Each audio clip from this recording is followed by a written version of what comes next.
Welcome back, Freelancers on the Field Rescue, and we're continuing with the Gear Showcase series. We're back in the Ranger today, but we'll go ahead and head out on the Bastion and showcase some gear. Okay, so we are continuing with the Ranger grenades, and today we are going over Last Argument. So, Last Argument is an upgraded frag grenade. Combo effect is impact, and then hitting enemies adds 7 ult charges. So, the best work perk. Okay, well, so the damage that it does is about 7,500 approximately. It has a recharge of 11, which isn't too bad. It's kind of high for my taste, but it's not bad. And then the radius is 5. So the area of effect from the grenade's impact is about 5. And compared to other grenades in here, it's a little on the high side, but it's pretty middle road. So it's the recharge is about the same as Explosive Blaze, although it's not as nearly as punishing. Well, it's just less punishing than Grand Opening, but everything else is just a little bit below it.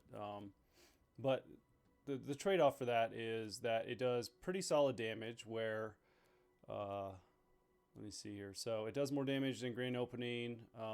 Cold Blood doesn't do any damage. Arctic Tomb doesn't do any damage.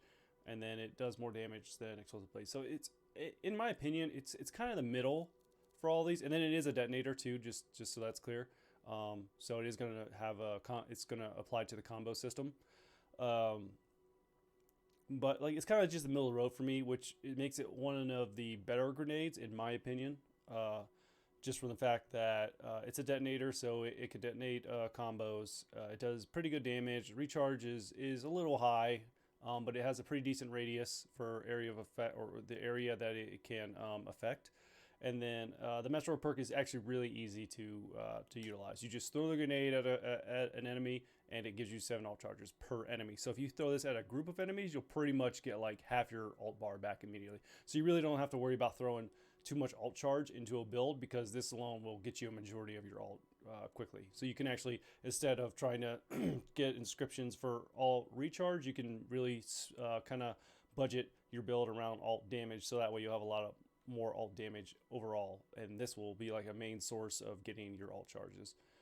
I got a lot of charges on this one, so you should be seeing similar damage numbers. The combo damage numbers, when you're seeing those, might be a little bit different, but overall it's not my high damage version of it. It's just going to have a lot of charges. So let's go. And then also we are in GM1 right now. Okay.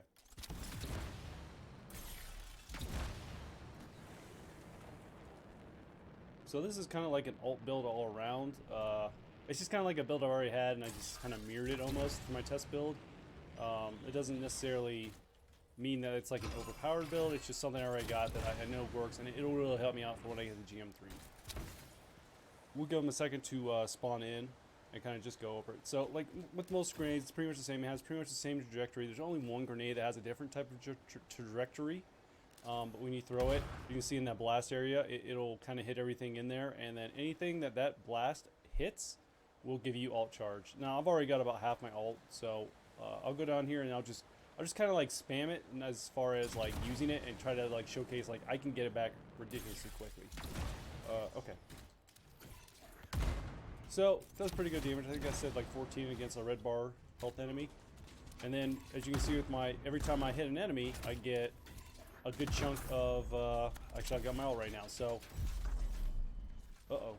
alright, so I use my ult, and then we'll just take a look at like how long it takes to get it back.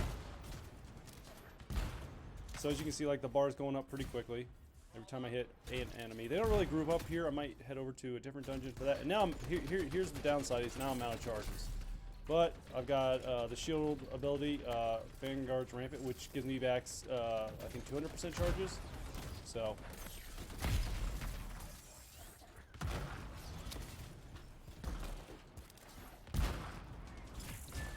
And then, like right here, I should have my ult back. Yep, I've got my ult back. So if I wanted to, I could just use it again and just keep spamming it. We'll wait to get a charge back, and then I will throw it at this large group and show you how many. So you see I've got like a third, approximately, of my charges back. So if you can throw these at like groups, you can get a bunch really quickly.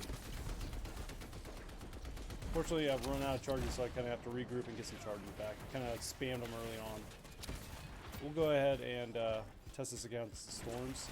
So against their shield, in GM1, it almost takes them down, and then it kind of takes them down there.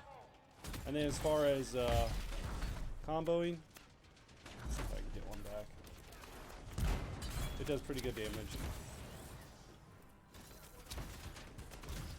And then I pretty much got my ult back again. So as long as you're consistently throwing at groups, you're going to get this back really, really quickly.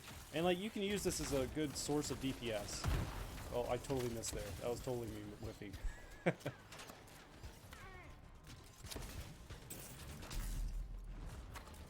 So now I got 6 charges. I can just come up here and just spam it around on all these group of enemies. As you can see, the blast radius is pretty big.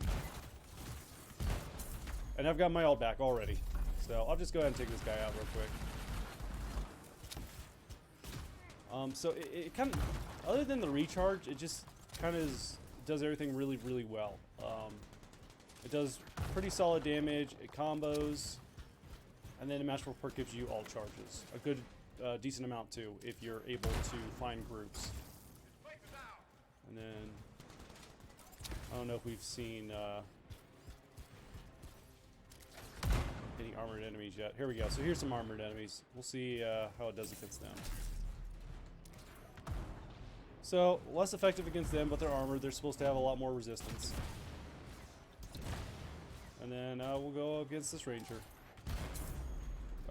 Did about a third of their shield.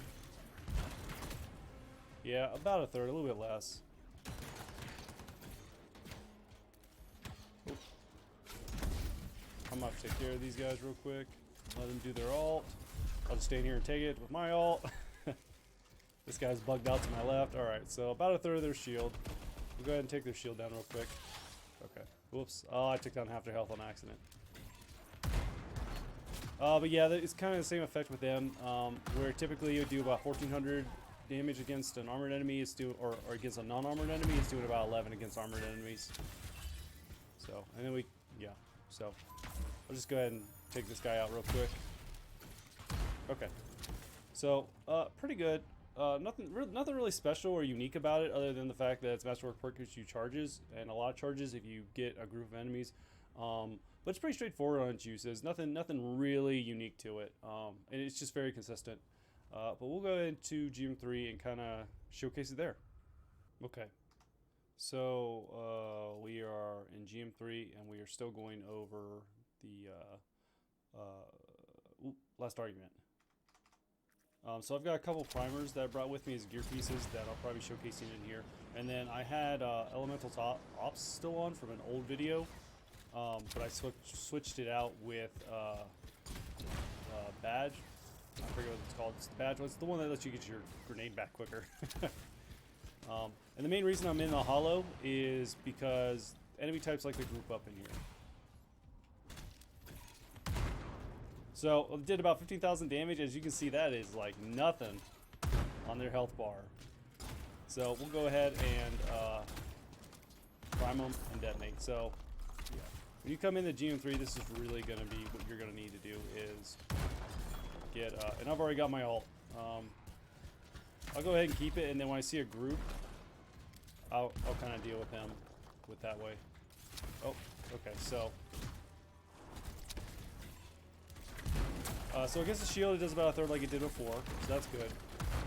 We'll go ahead and take down their shield real quick. Oh. Uh-oh. Now they're on fire. Let's see if we can wait for them to get that effect off. Okay, I think it's off of them. And so it does about 15,000 into, which is still kind of nothing. I'll go ahead and do my ult, get my health back, and then let's see here. We'll see range-wise if we can get both these guys. So we did. We got both of them. We got a decent amount of our shield back. Or sorry, our ult back. Here we go. This is perfect. And you can see right there, we're about half of our ults. So you really don't have to worry too much about positioning, but here we go. I'm got my ult right now. So I'm just going to go ahead and take this storm out. Oh, wait, what? Okay. And then I'll just use these ads to keep getting my ult charges back. because it's not killing them, so I'll just keep spamming it on them till another storm shows up, and now you can just use this against the storm. And it's still doing pretty solid damage. And now I got my ult back, so now I would find like another type of enemy type and then just nuke them. But we'll go ahead and take them out. Okay, so we got some armored enemy types, and it's doing a little bit more damage. It's about the same. Yeah, it's about the same as what it was in GM1. As you can see, because they've got so much health, it's really not doing nearly as much.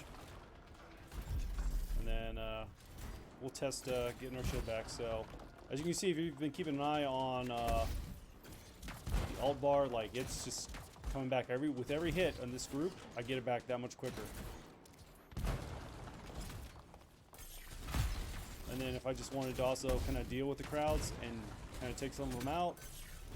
And also when you do combos, you get, and then there you go. So.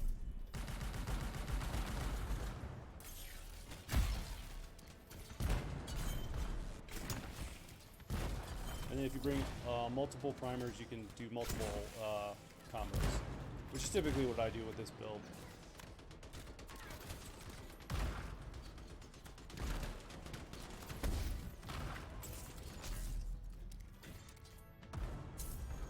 So like right now, I'm not being very efficient with it.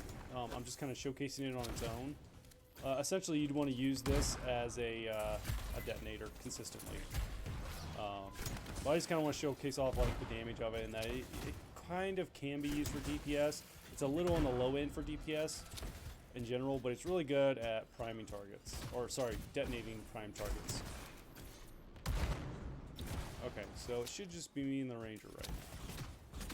And I have my ult right now, so I'll just go ahead and cancel my ult and try and hit them and try and see how fast I can get it back going up 1 against 1, because that's essentially why you'd really be picking this over any other detonator that the ranger has.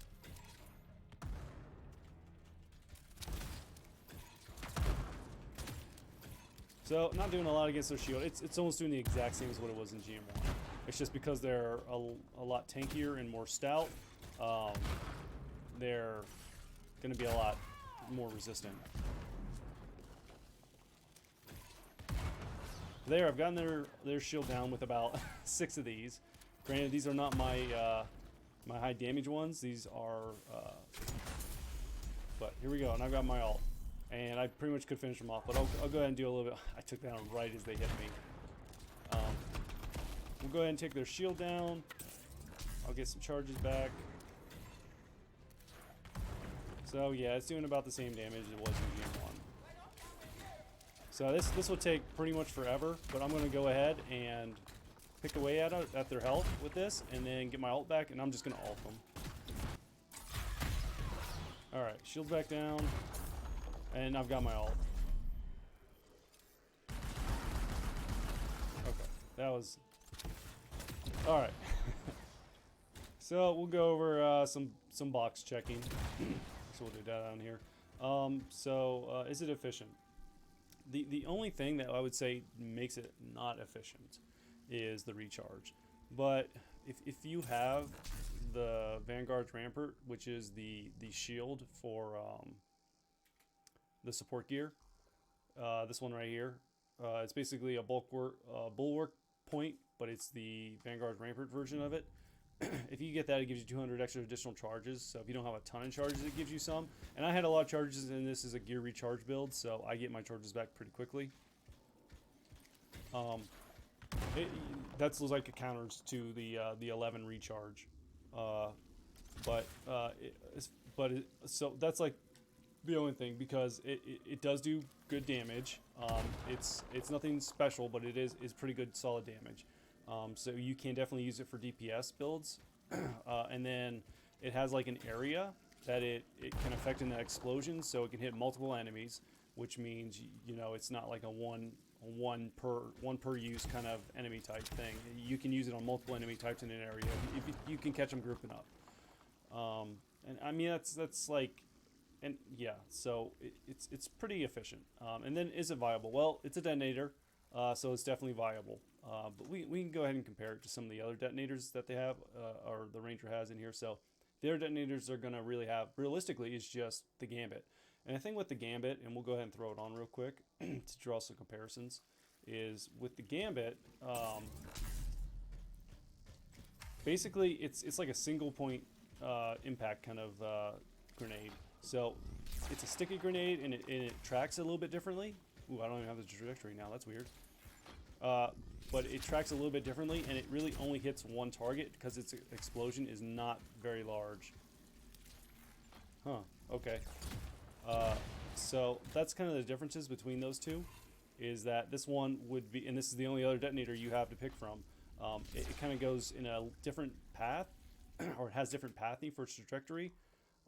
It does a little bit more damage than Last Argument does, and it does better damage against armored enemies. So I guess if you're going to a stronghold with a lot of armored enemies, you kind of know they're going to be there. I think the Sunken Cell has a lot of armored enemies.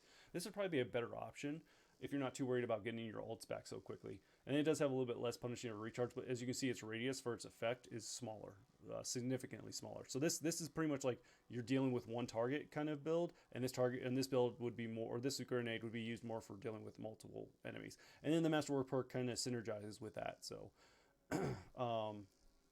that's just the conclusion you can draw between these two, because everything else in here is either nothing or it's a primer.